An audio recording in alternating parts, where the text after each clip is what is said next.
Dobrý deň, tu sa nachádzame ako Michalovce a podľa našej informácie, ako tu vidíte za rohom, za mňom, normálne tu srdca Zemplín, ako vidíte aj na križovatke, jak sa ide smer do Košic.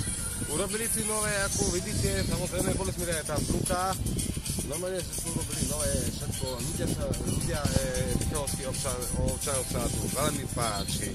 Chodia tu nakupovať, chodia tu žrať, srať aj spať.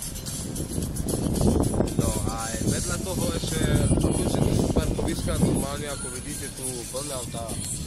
Tu sa uskutoční o 9:30 normálne koncert ako Devo prichádza do vášho mesta v Michalovciach. Takže prídete nás navštíviť normálne, tak ako si myslíme normálne, sme ako 24 hodín, sledujte nás naživo a nastalo zo východného Slovenska, zo Michalovec, Robert Barong a Jozef Bačo, tedy za Devo.